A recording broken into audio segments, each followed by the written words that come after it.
Although the governing party, Fidesz, and the prime minister is not anti-Semite, but they raising radicalist voices, and they are supporting radical voices, anti-status quo voices. The prime minister during this term in power was fighting against the foreigners, fighting against the IMF, fighting against bankers, fighting against even sometimes the European Union.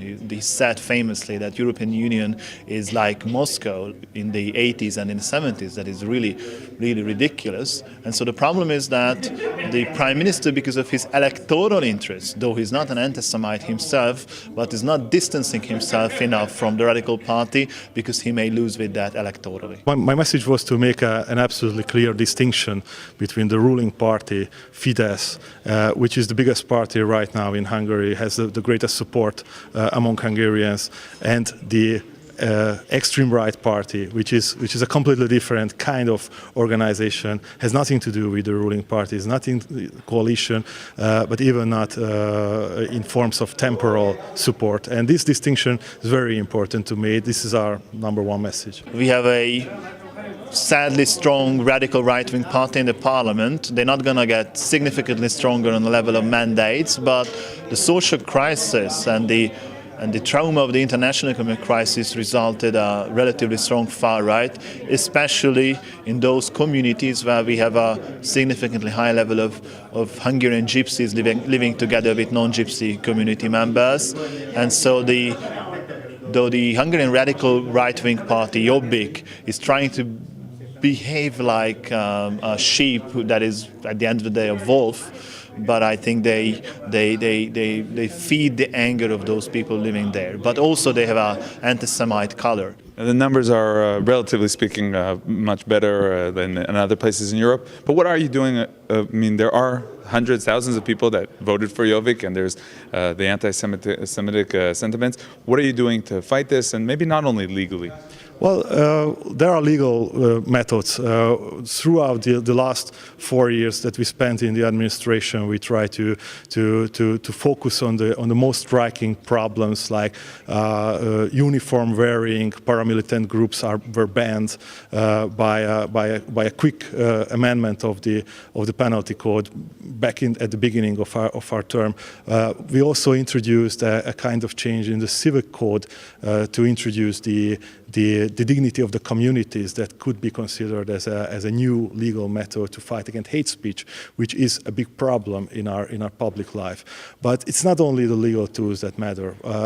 We try to bring in to our educational system a more up-to-date way to teach about the Holocaust, to not only to teach them in the classroom, but to bring our kids to our memorial site, which is a very well-developed museum. Holocaust Museum is operating here in Budapest, and it's a nice place to even show it to the kids what happened here 70 years ago. But also the events, the Holocaust Memorial Year that is happening right now is intended to somehow grow the awareness of the Hungarians what has happened here 70 years ago.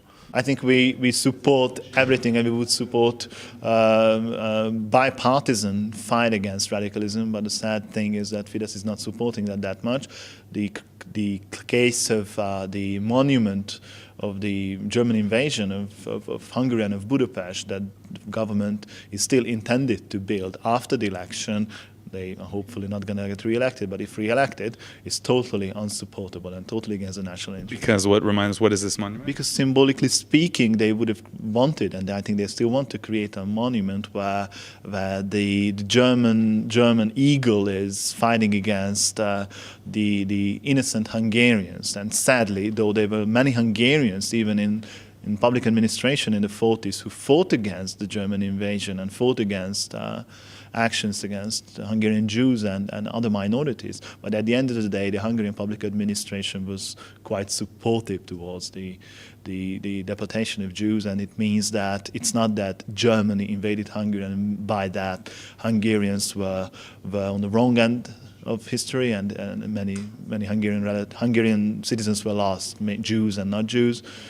but it is that Hungarian civil servants helped the Germans a lot, and it's something. That is something that you want people to confront with. That is a truth. Of course, and a symbolically speaking more complex and narratively speaking more complex monument would be necessary. There's also the claim that the new Holocaust Monument will present Hungary as the victims and maybe ignore the side that it took with the Germans, with the Nazis.